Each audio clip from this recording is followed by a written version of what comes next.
Hello friends, thanks for checking out the video. Be sure to like and subscribe as it greatly helps out the channel and I'd really appreciate it. Enjoy! So this first article, Transcendental Awe of God and Dimensions of Well-Being, exploring the mediating role of meaning of life. So Yeah. another forthcoming article, Yeah, super yeah. exciting. Yeah. So this was, when I saw this, it was interesting because I've actually never heard of anyone studying, awe of Yeah, yeah. God. So what took you there? Well, yeah, a lot of stuff. So it seemed like a really cool topic. Hmm. I had sort of seen a little bit of research done, like sprinkles of research done, by Neil Krauss and a few other psychologists of religion. And I was just kind of reflecting. I had, obviously this summer you kind of have a little time. Yes. So I was just sort of reflecting on things, in my own life and my own spiritual life, and just kind of thinking about like what are some things that I think are going on that just aren't studied. So then, couple that with like reading a little bit on of God in the literature, and I started to think like, how can I build on what's here, right? Because this is kind of Hmm. like sort of unexplored territory in a lot of ways. To think about, okay, well, like this is kind of weird. How do we link awe of God to well-being? Like again, there's this Hmm. association, but I'm always interested in like, okay, well, what actually explains it? Like why is there this association? And it was just kind of like it was an opportunity for me to like learn a new literature, I'm always excited about. It was an opportunity to kind of explore some really unique data. Like, if you pick up like the General Social Survey or something like that, like you're not going Yeah. to find these measures. So it was just a really neat opportunity to kind of look at a very underexplored topic Hmm. and to think about like how and why is that linked to well-being.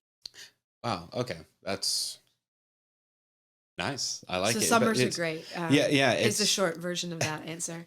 but still, I mean, that's always cool when you have, like just kind of learning the path which drove people, right, Yeah. to that particular field, right? Yeah, yeah. Because especially all of God and well-being, Yeah, right? yeah. It's like again, so I, So, I well, yeah. maybe think of it this way: like we're always in our lives trying to find something that's like awe-provoking, Hmm. right? Like people go out in nature and they go on hikes, or they go to these really nice, landscapes, and they want to feel this sense of like awe and the sense of vastness. Or they go on vacation to a really cool place, or they watch a really great athletic performance or musical performance, and they're in awe of these particular performers, right? And so if you think about like, well, why are people doing this? Hmm. Right? Like, is it just because they have nothing better to do with their lives than to go, hike up to a cliff and look down on the world? Or they have nothing better to do than to watch, Serena Williams at 45 years of age or whatever, Yes. 41 or however old she is, playing in the US Open and winning a few matches. Like, it's like, no, we're inspired by that. And we do it because it makes us feel good. And then you think about, okay, well, it's got to be a religious element to that, right? Hmm. And so you start to think through that and Yeah. okay, can people be in awe of God? And that's kind of one of the things that most religions encourage people to be, is to be in awe of God and God's creation, Right. and God's hand in our lives. So okay, like let's empirically figure this out. Yeah, yes. Yeah, to right, the age old, like, driving through the countryside and just seeing, Yeah, the beauty, right, that nature, yeah, yeah, the pictures, right, yeah, that God painted, as some say. for sure. And I thought it was something, you mentioned all tends to produce a small self. Yeah, So yeah. can you elaborate kind of what is that? How is it beneficial? Like, Yeah. So I think like so awe by definition kind of comes about when people believe they're in the presence of something grand that sort of transcends their current frame of reference. So it's like, wonder or amazement at this like new or complex or vast stimuli. So whether that's like a really beautiful waterfall or a view from the top of a mountain, a really great performance, or, you know, reading about the life of like Gandhi or something like that, right? You're oh, just in awe of this. So I think what it does is um, this sense of a small self. It means that we place less importance on ourselves because of these awe-provoking stimuli around us. So okay. think about like if we compare ourselves to like the mountain or the water or this great athlete, it's like any sort of egocentric notion that we had of like, look how good I am. Hmm. Hmm. It kind of reduces that, it quells that, right? It makes us Okay. seem in a good way smaller. It puts our life into perspective. It's kind of Yeah. like, you have a problem in your life and then you go talk to a friend and they tell you five things that are going on and you're like, wow, I'm really glad I'm not that person. Hmm. So what essentially is happening is you're gaining a greater perspective. Your problems seem smaller because those other person's problems are so big. I think the same thing is going Hmm. on here, right? It's essentially like we're perceiving this stimulus that's making us shrink a bit. Hmm. It's making our ego shrink a bit. It's making Right. our self-centeredness shrink a bit. Like I'm only one part of this world, Yeah. right? And I'm not that view. I'm not that waterfall. I'm not that athlete. So then, okay, that's like the secular world. Now think about like if we compare ourselves to God, Hmm. like that's a pretty big comparison, right? Oh yeah. So we might have this like, you know, notion that some religious believers, I am but dust, and to dust I shall return, Hmm. right? Essentially, like I'm came from dust and ashes. I'll return to dust and ashes. So I should really stop obsessing about whatever trivial things are going on, whatever Hmm. material things are going on in my life. I should stop being so self-centered, right? You're not that important, Yeah. Yeah. Right. right? The Focus less on the ego, more on the whole. And I yeah. think it makes us want to be like more pro-social, more connected to others. We just gain a deeper perspective of like what life means. Yeah. And well, and it is really interesting, right? This whole idea of because it reminds me of stuff normally like well, it kind of is similar to like relative deprivation, right? It's all, Yeah. relative to, Yeah, like yeah. you think, and I always tell my students this, right? I'm like, raise a hands how many of y'all think you're poor? And right, usually it's everyone because right, you're a student, you're Yeah, probably yeah. in debt. Yeah. Um, but I'm like, at least at UTSA downtown campus, I'm like, if you've ever been there, you have your laptop Yeah, and your yeah. Starbucks, and then there's a huge homeless population right around you. I'm like, so are you really Yeah. poor, right?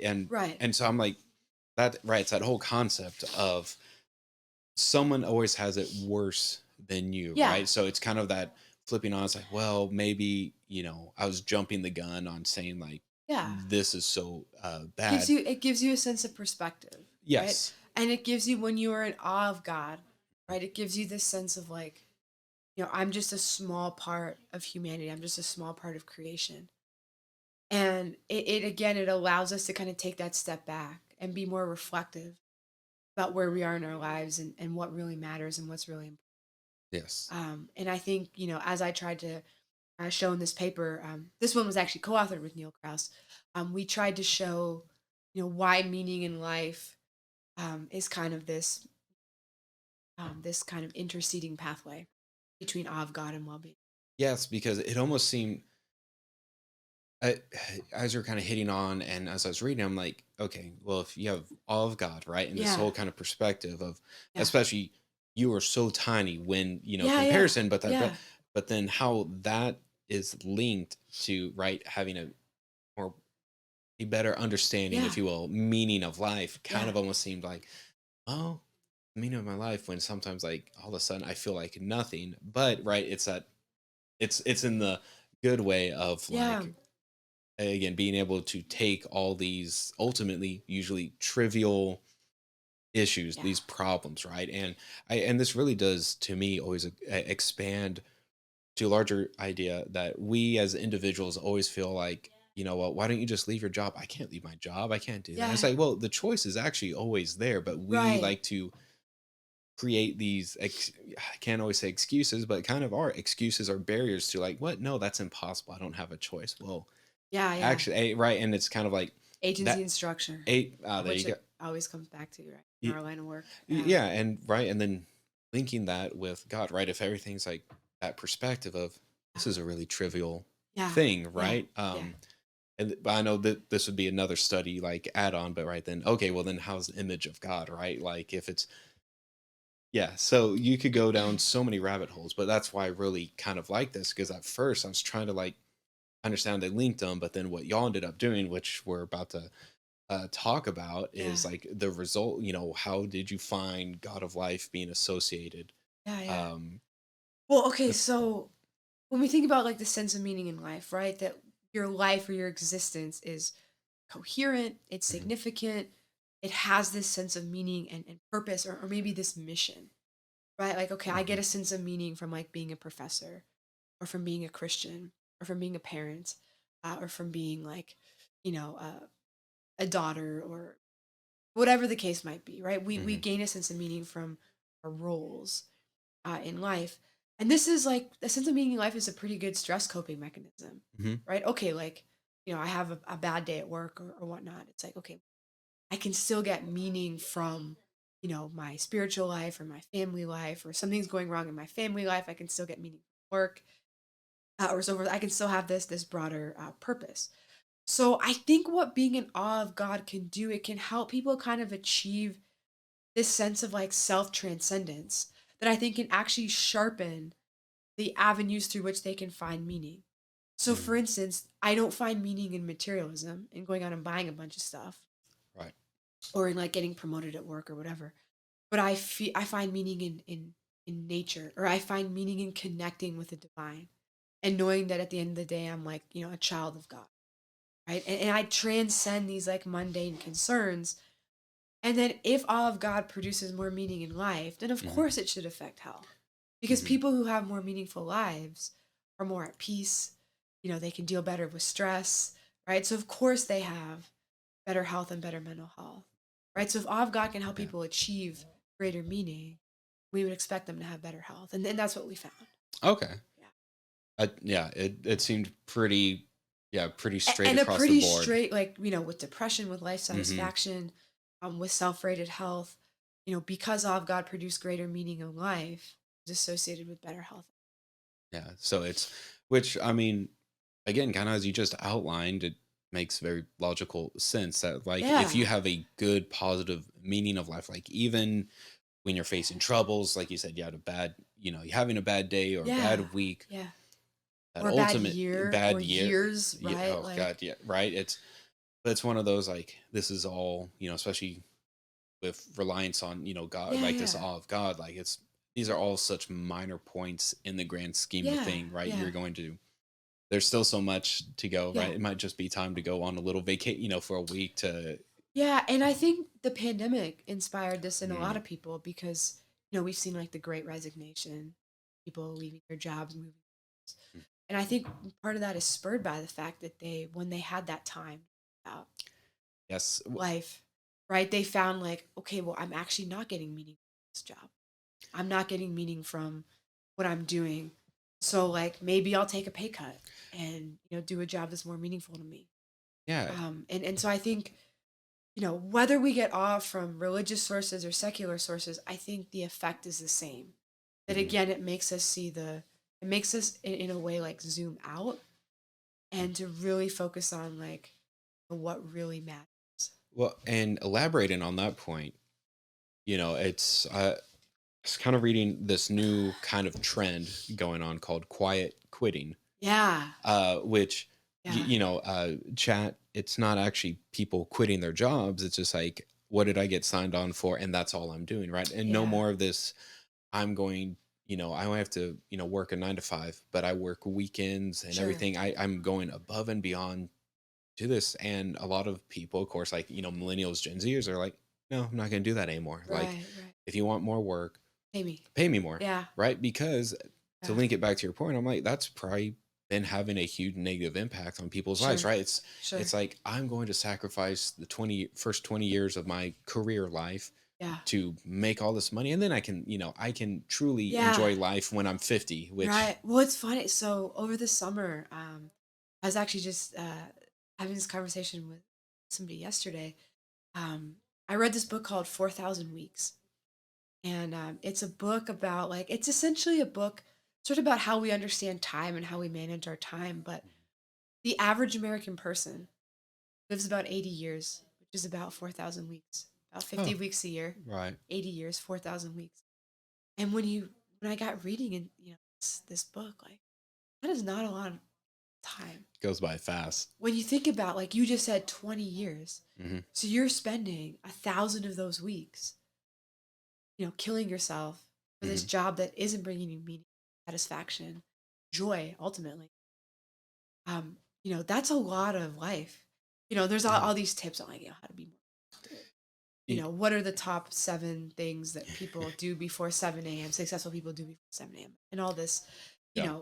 this kind of cultural propaganda in some way to make Mhm. us better cogs in the machine. Right. But yeah, just kind of again, like I think awe can help put that in perspective. That like, okay, like I spent one day being in awe of like this really cool mountain. Hmm. And I spent 364 days in my office, like, locked up, like cranking out spreadsheets. Yeah. And so, like, what should I really be spending my time on? What's really giving me more meaning? Hmm. And I think, awe can help us make those decisions about how best to spend the time that we have. I believe I do.